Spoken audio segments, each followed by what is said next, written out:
Bismillah. Assalamualaikum warahmatullahi wabarakatuh. Alhamdulillahilladzi anzala ni'amahu zahiratan wa batinah.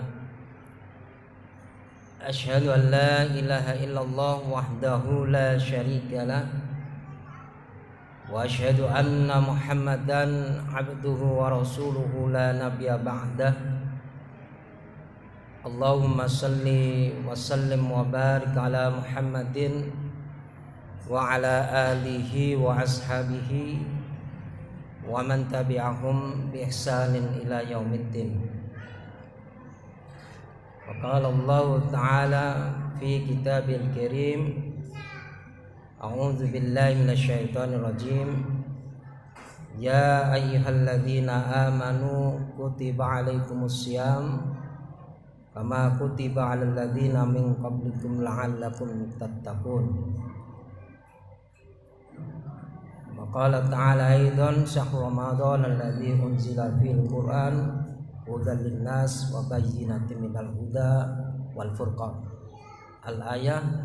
Fa inna asdaqal hadithi kitabullah wa khairal hadi hadi Muhammadin sallallahu alaihi wasallam wa syarrul umuri muhdatsatuha fa inna kulla muhdatsatin bid'ah wa kulla bid'atin dhalalah wa kulla dhalalatin finnar. Para jamaah sidang salat Isya dan tarawih yang dirahmati Allah Subhanahu wa taala. Alhamdulillah, kita pada petang hari ini mengawali sholat Isya dan insyaallah akan mengawali sholat tarawih. Istilah tarawih ini sama dengan qiyamul lail, karena tarawih itu memiliki arti makna roha, yaitu istirahat. Mengapa dikatakan istirahat?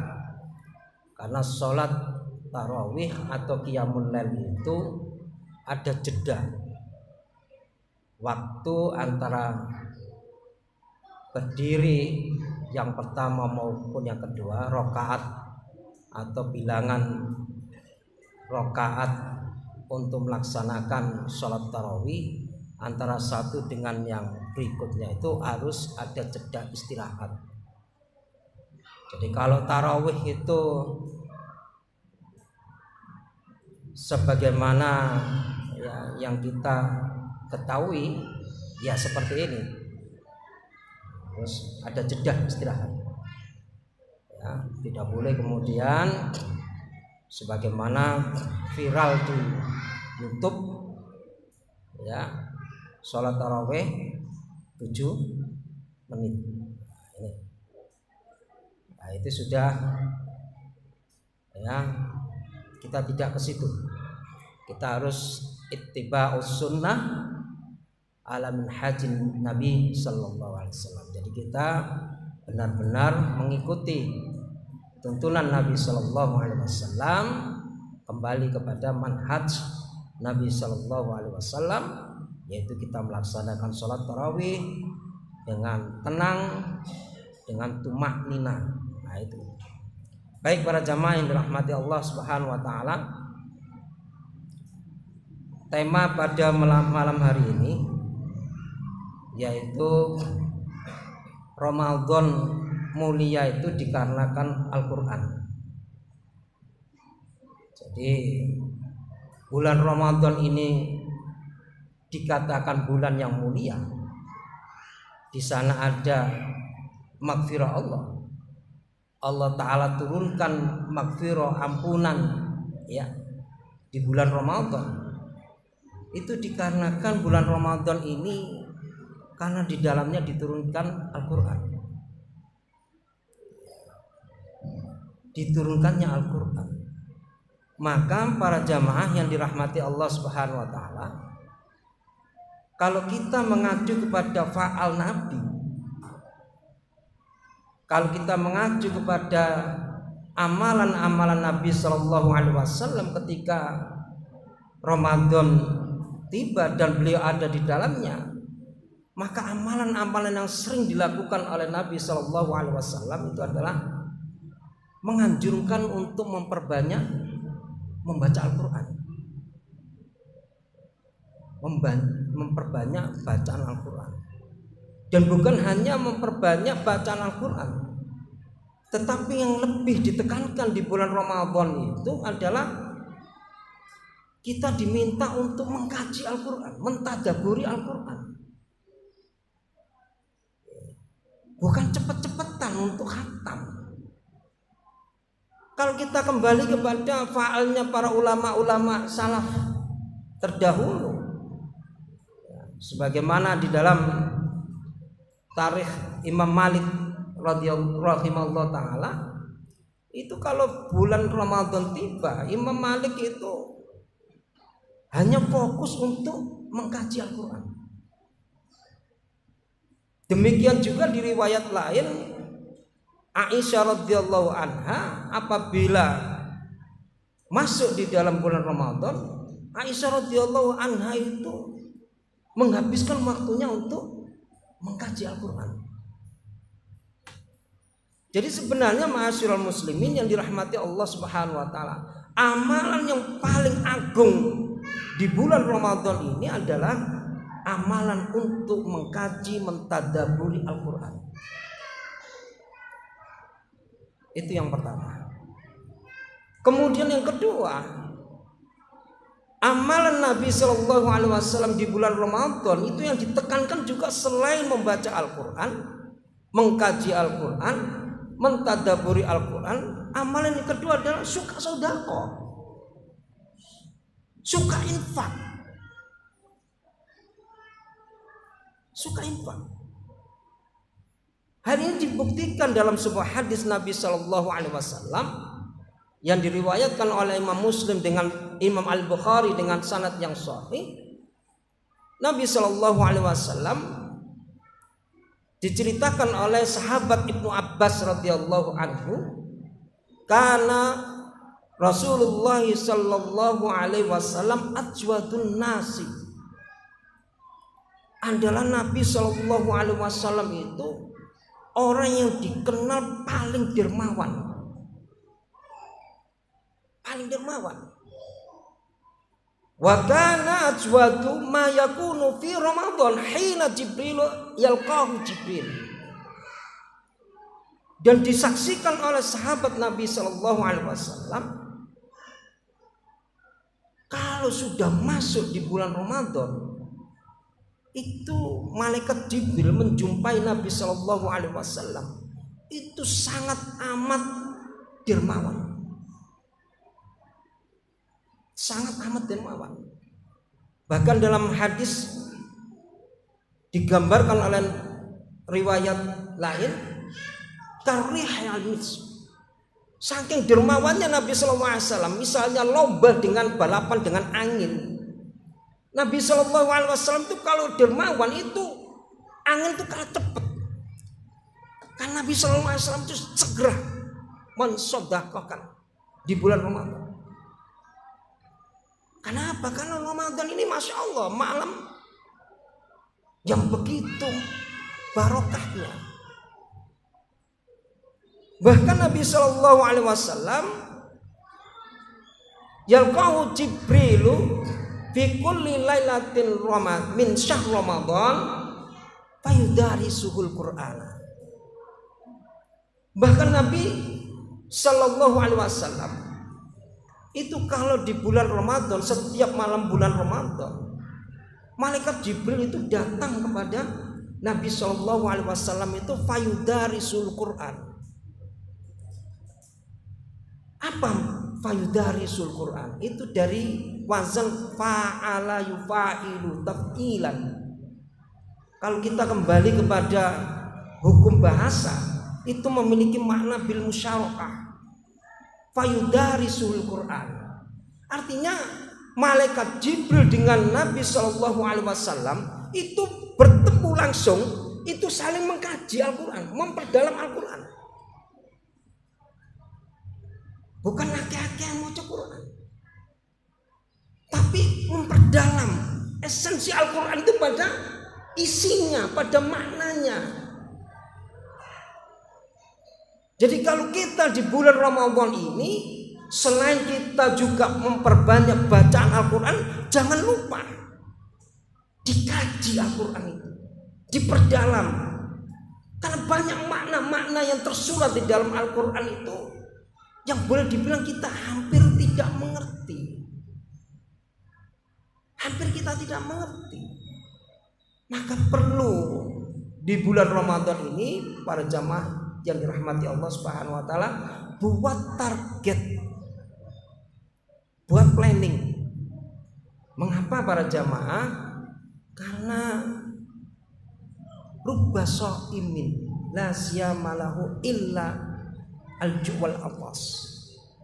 Kata Nabi sallallahu alaihi wasallam, betapa banyak orang-orang yang berpuasa itu oleh Allah tidak diberi pahala, kecuali hanya mendapatkan haus dan dahaga. Mengapa? Karena orang keluar dari bulan Ramadan itu sedikit sekali untuk mendapatkan predikat takwa itu, sedikit. Mengapa? Bisa jadi di dalam bulan Ramadan waktu kita habis hanya untuk gadget, habis untuk melihat televisi, habis untuk membaca-baca berita-berita receh yang tidak memberikan dampak mutu kualitas keilmuan kita kepada Allah Subhanahu wa taala. Coba kita hitung para jamaah yang dirahmati Allah Subhanahu wa taala. Waktu kita melihat gadget, WA, dengan waktu kita untuk mentadaburi Al-Quran, ayo jujur, lebih banyak waktu mana yang terbuang untuk melihat gadget atau mentadaburi Al-Quran? Jujur, jawab sendiri di dalam hati panjenengan. Al-Quran hanya dikaji di sisa-sisa waktu. Leono waktu santai baru ngaji. Padahal panjenengan baca Al-Quran itu Masya Allah. Kita renungi ayat per ayat di dalam Al-Quran, huruf dengan huruf, Masya Allah, akan meningkatkan kualitas mutu keimanan kita kepada Allah. Dan itu akan berpengaruh kepada apa? Cara ibadah kita kepada Allah Subhanahu wa taala. Orang yang berilmu ibadahnya dibandingkan dengan orang yang tidak berilmu di dalam menjalankan ibadah, jauh antara langit dan bumi. Orang yang kalau berilmu itu jelas mutu kualitas keimanannya itu, kalau emas itu 24 gram karatnya. Maka para jamaah yang dirahmati Allah Subhanahu wa taala, maka buat target di bulan Ramadan ini. Jangan sampai bulan Ramadan ini meninggalkan kita kemudian tidak membekas di dalam hati kita. Ramadan meninggalkan kita sia-sia. Eman. 1 tahun Allah Ta'ala 12 bulan dalam hitungan kalender Allah Ta'ala memberikan 1 bulan, yaitu bulan Ramadan. Kita diminta oleh Allah Subhanahu wa taala untuk mentazkiyah, membersihkan noda-noda dosa kita. Dengan apa? Dengan amalan puasa di siang harinya. Kita isi di tengah-tengah puasa itu dengan memperbanyak bacaan Al-Quran, mengurangi bahkan menjauhkan, meninggalkan ucapan-ucapan fujur, ucapan-ucapan yang sia-sia, ucapan-ucapan yang mengandung dosa. Di bulan Ramadan ini adalah tempat di mana kita menjadikan sebagai sarana untuk mentazkiyah diri kita, agar Allah Subhanahu wa taala mengeluarkan kita di bulan Ramadan dalam keadaan kita diampuni Allah Subhanahu wa taala dosa-dosa kita. Untuk itu para jamaah yang dirahmati Allah Subhanahu wa taala, terakhir mulianya bulan Ramadan dikarenakan di dalamnya turunnya Al-Quran, maka sesungguhnya orang yang dekat dengan Al-Quran, yang menjadikan Al-Quran sebagai bahan zikirnya kepada Allah Subhanahu wa ta'ala, maka orang itu akan diangkat derajatnya oleh Allah Subhanahu wa ta'ala. Dalam sebuah hadis Nabi sallallahu alaihi wasallam, innallaha yarfa'u bihadzal kitabi aqwaman wa yadau bihi akharina. Kata Nabi sallallahu alaihi wasallam, sesungguhnya Allah Ta'ala akan mengangkat derajat seseorang dengan sebab Al-Quran. Dan juga sebaliknya Allah Subhanahu wa ta'ala akan menjatuhkan derajat seseorang, satu kaum, jika dia meninggalkan Al-Quran. Maka kita perhatikan para jamaah yang dirahmati Allah Subhanahu wa ta'ala, mereka yang hidup dekat dengan Al-Quran, saya yakin, seyakin-yakinnya Allah Ta'ala memberikan kebahagiaan hidupnya. Allah Ta'ala memberikan kemudahan di dalam hidupnya, karena Allah Ta'ala sudah memberikan janji kepada hamba-hambanya yang dekat dengan Al-Quran, menjadikan Al-Quran sebagai sarana zikir, terutama di bulan Ramadan. Allah Ta'ala akan menjadikan hambanya tersebut berpulang dari Ramadan menjadi manusia-manusia yang bertakwa kepada Allah Subhanahu wa ta'ala. Demikian yang bisa saya sampaikan. Mudah-mudahan yang singkat ini memberikan semangat dan memberikan motivasi kepada para jamaah sekalian, agar kita mulai malam ini menata niat kita, jadikan song-song bulan Ramadan besok ini, yang nanti pagi kita sudah sahur, untuk membuat target planning apa yang harus dilakukan di bulan Ramadan. Jangan sampai bulan Ramadan meninggalkan kita begitu saja, tidak memberikan bekas makna di dalam kehidupan kita. Aqulu qouli hadza wastaghfirullah li wa lakum innahu wal ghafurur rahim. Nasrun minallahi wa fathun qarib. Assalamualaikum warahmatullahi wabarakatuh.